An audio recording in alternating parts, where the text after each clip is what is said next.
एक बार की बात है, एक व्यक्ति राजा जनक जी के पास पहुंचा और कहा कि जनक जी, मैंने बहुत लोगों से यह सुना है कि आप राज ऋषि हैं, आप परम संत हैं, परम ज्ञानी हैं, परम विद्वान हैं, तो कृपा कर मुझे ये बताइए कि ये जो संसार है, इस संसार में हमें किस प्रकार रहना चाहिए। अगर आपने इसका उत्तर दे दिया तो मैं समझ जाऊंगा कि लोगों के प्रति आपकी धारणा कोई गलत नहीं है। तो कृपा करके बताइए कि इस संसार में हर व्यक्ति को, हम जैसे आम सामान्य व्यक्तियों को किस प्रकार रहना चाहिए। ठीक है, अवश्य बताएंगे। राजा जनक जी ने कहा, उससे पहले एक काम करो। क्या काम महाराज? एक काम यह करो कि ये दीपक लो और हाथ में दीपक रख करके मेरे पूरे महल घूम करके आओ। दीपक जला हुआ है, जला हुआ दीपक को उस व्यक्ति के हाथ में रख दिया और कहा जनक जी ने कि जाओ इस दीपक को लेकर के पूरे महल में घूम करके आओ मेरे, परंतु ध्यान रखना इस दीपक में जो ज्योति जल रही है वह ज्योति बुझ ना पाए। ठीक है। अब वह व्यक्ति गया, पूरे महल घूमा, राजा जनक जी के हर कक्ष से होकर गुजरता है, हर बगीचों से होकर के गुजरता है, पर उसकी दृष्टि कहाँ है? उस दीपक में। चूंकि ऋषि ने कहा है, राजा जी ने कहा है कि यह दीपक बुझने ना पाए, यह तुम एक छोटा सा बात का ध्यान रखना। ठीक है महाराज।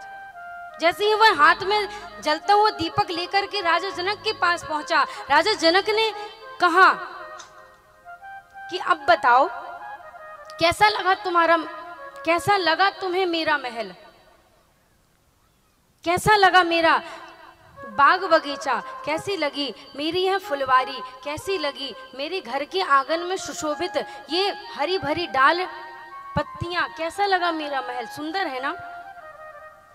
कहा, अरे महाराज कहाँ से सुंदर है, जब मैं आपके महल को देखता तब ना मुझे पता चलता कि कितना सुंदर है। मेरा ध्यान तो आपके उस दीपक पे था, मेरा ध्यान तो उस ज्योति पर था कि वह बुझ ना पाए। राजा जनक जी मुस्कुराने लगे, बस आपको इस संसार में ऐसे ही रहना है। कैसे? नहीं समझे। यह ज्योति क्या है?